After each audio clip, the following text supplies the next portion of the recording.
the Agile brand. Hey there, it's your pal, Bonnie Habyan, and welcome to the Worth Knowing podcast.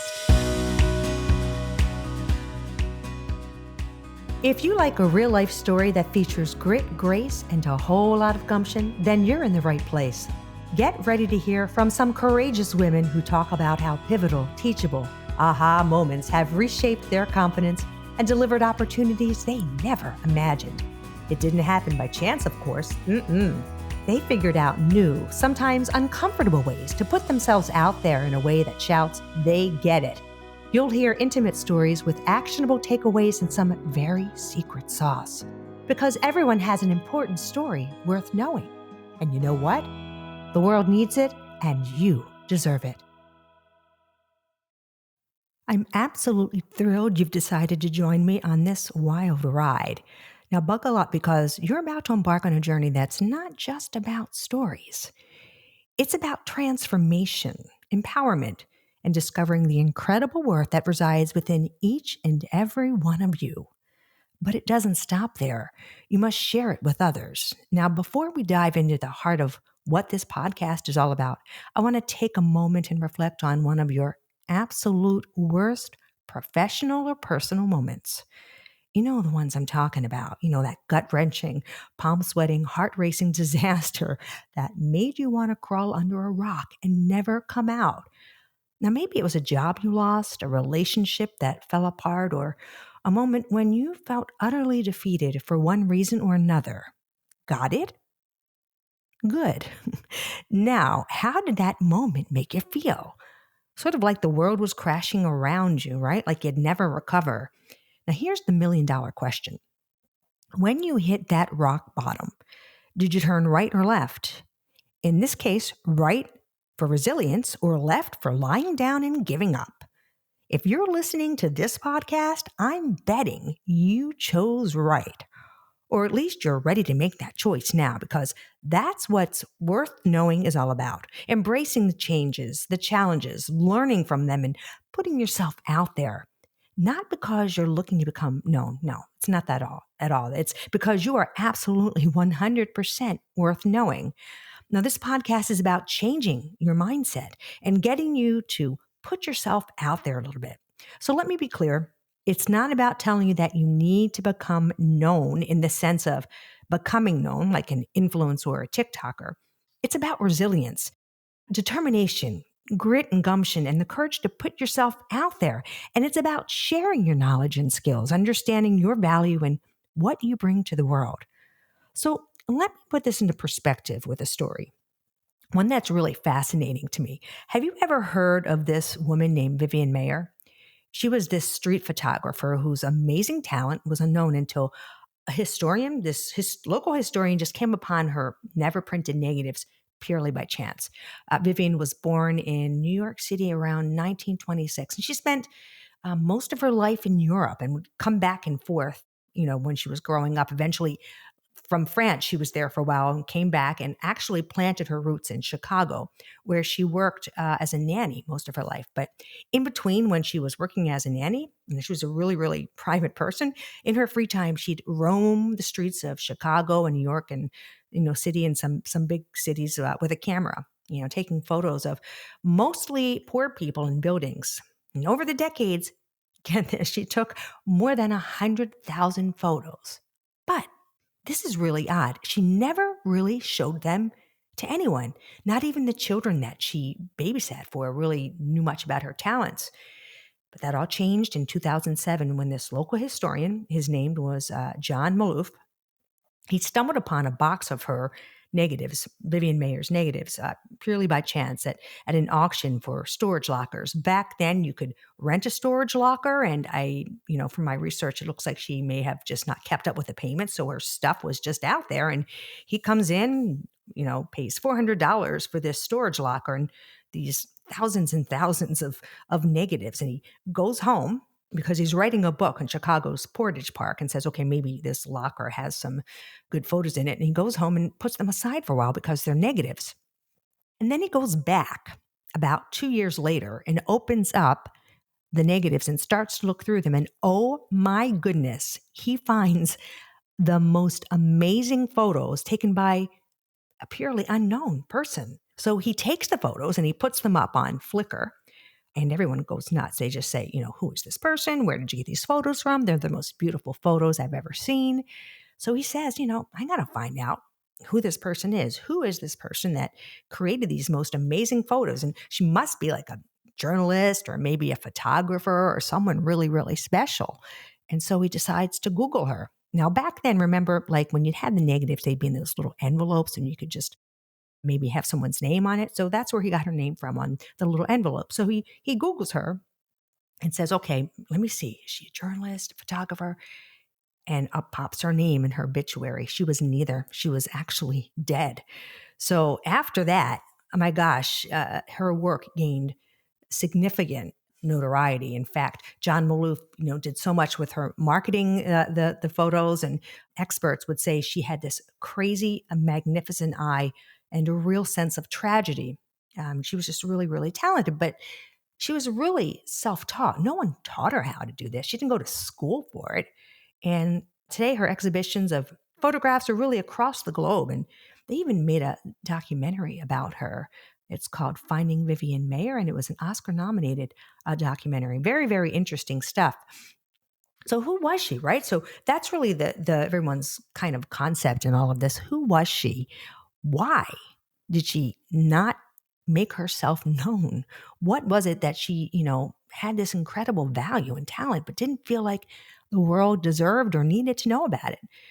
She's now celebrated as one of the 20th century's greatest street photographers, and that's only because her work was discovered purely by chance. Now, I can't imagine those 100,000 plus photos were taken with absolutely no desire for them to be seen. But why do you think she kept them a secret? And that's the subject for debate. Some say she was really fiercely private. Others say there was a history of mental illness in her family. But the fact is, no one knows for sure.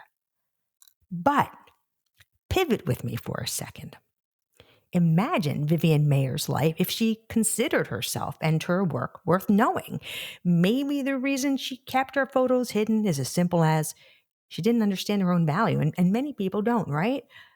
But in today's digital landscape, we have never lived in a time period where we can express ourselves authentically and with such purpose. And however you choose to do that, you can do it to help others. And when you find ways to motivate, inspire, and teach, you are giving the gift of yourself and your talents to the world. And that, my friends, is what it is all about. You are worth knowing, and you need to share your talents.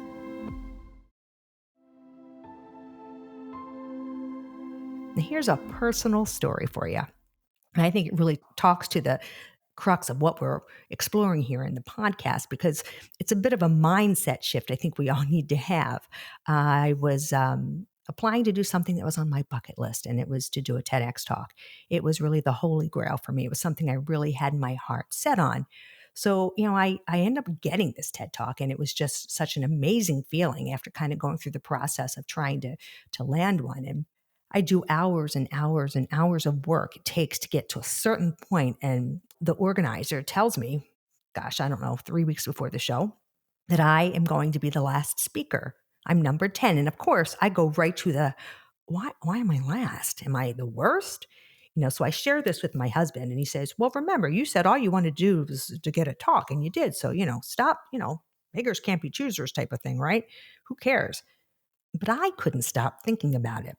It impacted my confidence a bit. So the next session, I asked the organizer, how do you determine placement of speakers? And he said, well, a lot goes into it: topic, presence, energy. And again, I immediately think, bad topic, maybe too much energy, maybe I'm just not as good as the others. Then I speak with my speaking coach, and I tell him that I'm disappointed and I'm last. And he pauses and he says, Bonnie, do you know being last is a place of honor? I said, really? After the talk, right, I asked my organizer of the TEDx to write me a testimonial for my speaking ability. And wouldn't you know it, he says that when he looked at the lineup, he knew from my topic my intense neurotic focus on preparation, I would be a great close to the show. So the question is this: why do we do that to ourselves? Think the worst and instead it's really something good? Well, we're going to have the chance to talk about that and so much more with our guests this season. We'll be hearing from some of the most fascinating women from across the globe who have faced adversity head on and come out swinging. Some of these ladies have really been through the ringer and back, and they've emerged with a formula for success that they're ready to share with you. No holds barred. Each episode, we're going to be diving deep into the lives and minds of women who faced really insurmountable sorts of obstacles. They've not only survived, but they've actually thrived. And that's what's important to really note here. You're going to hear from some entrepreneurs who started with nothing but a dream and a maxed out credit card, executives who navigated all sorts of situations, and innovators who turned no into watch me. I love that. These women are ready to share their hard won wisdom with you. They're going to talk about their darkest days, their happiest realizations, some of their aha moments, and the pivotal decisions that changed everything. You'll hear about the mentors who lifted them up, the strategies they used to overcome self-doubt, and the lessons they learned along the way.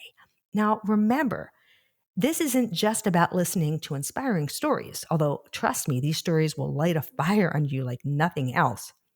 It's about arming you with practical, actionable advice that you can use to transform your own life. And that's what I really want to bring to the table here. We're going to talk about things like strategies for negotiating like a pro, techniques for silencing that pesky inner critic, tips for building a network, and any and all helpful and actionable advice you can put into practice right now. So whether you're feeling stuck in a dead-end job, struggling to get your business off the ground, or just looking for a shot of motivation to tackle your next big challenge, Worth Knowing has got your back. Now, we live in a world of rapid digital transformation. We owe it to ourselves to share our worth with the world by offering our wisdom, just like we are here through the digital landscape, through Worth Knowing. So grab a cup of coffee, settle in, and get ready to be inspired, empowered, and maybe even a little bit fired up. Because by the time we're done, you're not only going to know your worth, you'll be ready to show the world just how much you can contribute. And you know what? That is exactly the reason for this podcast. The world needs it, and you deserve it. Thank you for joining us on this episode of Worth Knowing. If you'd like to learn more about our guest story or connect with them, you'll find their details in the show notes. Remember, the path to Worth Knowing is paved with courage and insight. Stay inspired, keep striving, and continue to make a difference. Then, you must make sure to share it with others. Until next time, keep chasing those aha moments, my friends. You know, the ones that deliver results and motivate and teach the world. Worth Knowing is produced by Missing Link, a Latina-owned, strategy-driven, creatively fueled production co-op. From ideation to creation, they craft human connections through intelligent, engaging, and informative content.